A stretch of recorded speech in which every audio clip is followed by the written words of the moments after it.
This election is a choice. This election will determine whether we can come together. This election is absolutely crucial. What's really important, of course, is 12 of us in a giant 303 rifle. Please explain. You're listening to the 4ZZZ Breaks the Election podcast. Hello election watchers, welcome to the 4ZZZ Breaks the Election podcast, where our newsroom breaks down what's happening in the election for May 19, 2022, just 2 full campaigning days away from the federal election. My name is Alexis Pink, I'm the news coordinator at 4ZZZ, and joining us today is the 4ZZZ newsroom. Hello, I'm Tim. I study journalism at Science at UQ. Hi, I'm Miyuki. I also study journalism and science at UQ. Hi, I'm Catherine, and I'm journalism and arts at UQ. And on today's podcast, Albanese's last stand at the press club, Howard backs Steve's, and the Greens' demands for the balance of power. Let's start at the top. Catherine, what did Albanese talk about at the press club? Well, in a midday address to the National Press Club yesterday, Labor leader Anthony Albanese outlined plans, if elected, to cut community grant projects. Albanese said the goal of these reductions were to pay down Liberal debt and to deliver meaningful quality of life improvements for all Australians. The proposal cuts $350 million from the Community Development Grants Program and $400 million from the Regionalisation Fund, resulting in a net $750 million surplus. This comes following increasing pressure from Labor to release costings on its major policies in healthcare, childcare and job security, with the official costings expected to be released today. So yeah, those costings are expected to release today. We won't see them until then, but there's some interesting tidbits in this press gallery speech, like the cutting of those community development grants and the regionalisation fund to pay for things. Those grants have been quite hot topics during the last term of government. So why do you think he's gone after these things to pay for some of these more interesting policy areas? Well, yeah, so these funds are actually linked to pork barrelling, is it? To sort of to channeling funds towards marginalised seats in order to increase, good favour for Liberals. The LNP is saying that the Labor Party is not prepared for government, that it's going to have big holes in its budget. What is the expectation for the Labor budgets over the next few years? What are Labor saying about it?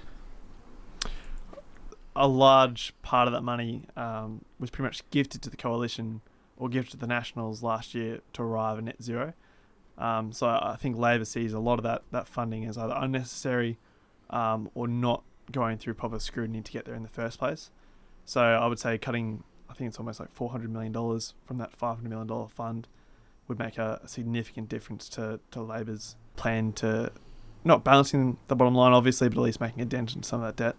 Does also contrast with some of the comments the Greens have been making about not going through with the stage 3 cuts to income tax cuts, which are mostly in the higher bracket of earners. $750 million isn't actually a lot of money. Are we expecting to see a lot more in the way of cuts to various programs as we go through with Labor's full costings today? Well, from what I understand, we're not expecting too many cuts to individual programs themselves or individual sectors. Labor has outlined that they would be able to recoup a lot of that money through, I think they were planning a waste audit, especially lobbying groups and contractors within their own funding themselves. But there hasn't been too much talk from Labor about cutting individual programs or... Let's move on to the next story. Tim, what's going on with John Howard and his continuation in this particular election? Yesterday, in the coalition seat of Warringah, John Howard joined controversial candidate Catherine Deves. He backed the candidate in and her views, stating, "I absolutely agree with her," and going on to say that most Australians agree with her as well. The comments have raised questions of how a new government, whether Liberal, Labor or a minority government, would tackle LGBTQIA+ issues that have dominated the campaign and the current parliament, with its attempt to introduce a religious discrimination bill. Veteran campaigner for equality issues Rodney Crome has warned that another term with the coalition government could provide the government with a mandate to roll back some of the existing protections in place, but also suggested that a Labor government might not provide the swift and just reform that some of these groups have been looking for as well. We're now sorted up to the nitty-gritty of this. We've been talking about this all the way through the election, and John Howard jumping on this particular boat doesn't actually surprise anyone at this stage, I'm presuming. No, not particularly. I mean, yeah, okay, fair enough. So let's talk about what our prospects are. Like, do we really think the Liberals are going to go a lot harder on LGBTIQ issues in the next term if they're re-elected? I think so, definitely. I think if you do see a coalition win another term, they will feel like they have a bit of a mandate to go forward.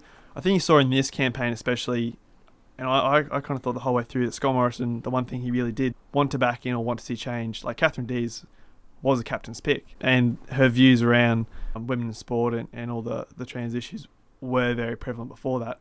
So that was a captain's pick. That was clearly something that he has strong beliefs in. So I think going forward the next term, they would really like to hit the ground running with anything in regards to that. Sort of a counter position to all of those moderate Liberals who walked away from that particular bill. Almost gives them reassurance that their view is right if they get that another term. So according to Coombe in his story, he did say that he's not expecting a lot from a Labor government either. I guess, yeah, Labor has a fairly sort of centrist view on it and quite a reserved approach to LGBTQ issues, and so you wouldn't expect to see broad sweeping changes like you might see with a more radical party, so to speak, such as the Greens. But I don't think that's inherently a bad thing, because slow sort of steps towards this more normalisation of, LGBT issues and LGBT people is actually what you would probably want to see to actually make like long-standing improvements in society. Fair enough. And it is a similar to approach to the one that, say, Anastasia Palaszczuk here in Queensland has been approaching as well. Usually about one sort of major change per term. Yeah, small steps. Okay, we'll quickly talk about a mixed government. So he is more hopeful if there's a mixed government. Rodney Coombe said he has a high expectation of a mixed government if it were to come into play. What did he say about that, and what are your thoughts on it?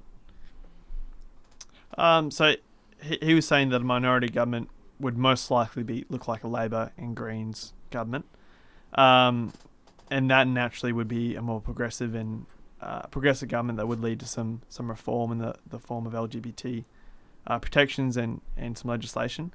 I think the possibility of a minority government, I don't think is something we're going to see personally, but I would think that scenario, if a minority government is formed, that would be high on the agenda of a Greens-led minority government.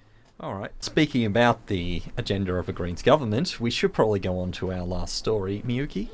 Yeah, so on Monday night, Greens leader Adam Bandt put forward a balance of power wish list for negotiations with Labor in the event of minority parliament. So the 7-point shortlist included no new gas and coal, dental and mental health into Medicare, 100 million new affordable homes built and increased renter rights, free childcare, wiping student debt, listing income support, and progress on all elements of the Uluru Statement from the Heart. So the cost of the demands is about $173 billion over 4 years, and the Greens' revenue proposal focuses on taxing billionaires and big corporations. Labor's been pretty clear that it doesn't want to do a deal with the Greens. Do you think a deal that includes no new coal and gas and wiping student debt, is it going to be very appealing to Labor, considering they don't want to go into a coalition and they've already said they don't want to do either of those things? Yeah, I do think it's really interesting. I feel like this whole kind of election, Labor's kind of been trying to distance itself from the Greens when looking like a dream shortlist for me. So it's going to be interesting to see how that all plays out for sure. I'd say this kind of shortlist is why we have the term moonshot, perhaps. Yeah, just see what we can get through. Do you think the Greens would be so sort of reticent that they may just hold on to all of those things and force us back to an election? Or are they going to be forced to negotiate on those things? I think you got to have a goal, a reach for the stars goal. Obviously, no government wants to be in a minority government, for starters. Everyone wants to win outright.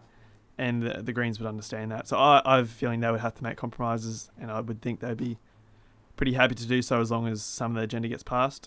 I think it's interesting that Greens are probably the only party that are constantly talking about housing affordability and renting affordability, not just measures to allow people to either buy a house or rent a house, but actually just increasing the supply of houses, which is something we haven't really seen from Labor or Liberal, but you would think would be the most obvious way to reduce housing and renting pressure in the market. That's all the time we've got for today. Thank you for listening to the 4ZZZ Breaks the Election podcast. For more news, head to 4ZZZ.org.au/news or listen to 4ZZZ on 102.1 FM, on DAB Plus digital radio, via the 4ZZZ website, or on your favourite podcasting app.